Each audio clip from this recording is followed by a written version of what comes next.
We've seen the evolution of the American presidency throughout the course. We saw it defined by Washington originally. We saw the powers of the president expanded by Andrew Jackson as he appealed directly to the people. We saw those powers and the powers of the federal government generally further expanded by Abraham Lincoln, who used the power of the federal government to crush the power of the state governments in the Civil War. We saw Teddy Roosevelt use the government to regulate corporations as well as to massively expand the foreign policy powers of the president in the United States.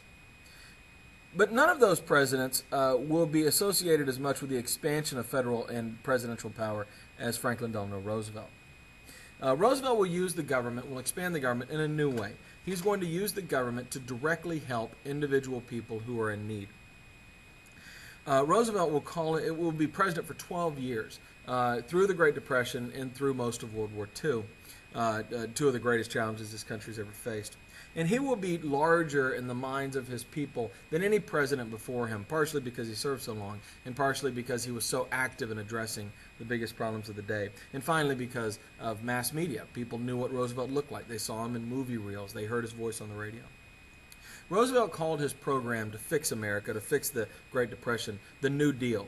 Now, this is a reference to Teddy Roosevelt's Fair Deal, which is what Roosevelt called his plan in his 1904 election campaign.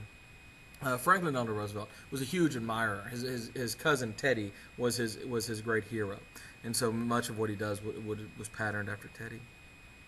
The Great Depression will help in the New Deal. It will provide some relief, but it will not ultimately end the New Deal. World War II will do that, but the New Deal will reshape American society.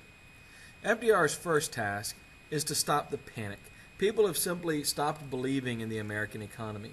And Roosevelt will use his personality. He was enormously optimistic. And of course, every American knew that he had survived what appeared to be a death sentence of polio and come back stronger and better, and everyone was now president. So his own personal warmth, his great smile, as well as the confidence he inspired from having been somebody who has himself kind of crawled out of the grave, so to speak, turned FDR into just an incredibly inspirational figure in the minds of Americans.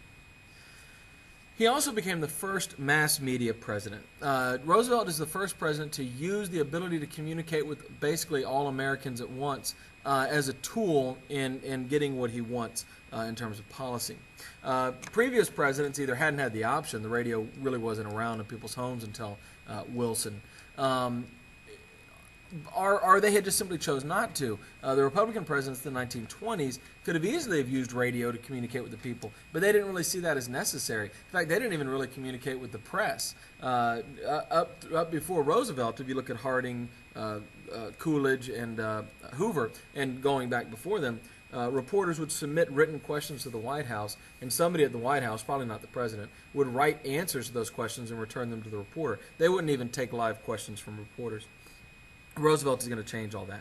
And he does it in part to get people behind his programs. Americans all over the country will gather around their radios to listen to Roosevelt's fireside chats. And he, despite the fact that he was from this incredibly elite background and was enormously well educated, would speak in kind of common language in ways that people could understand. And he would explain his programs using wonderful analogies in these fireside chats.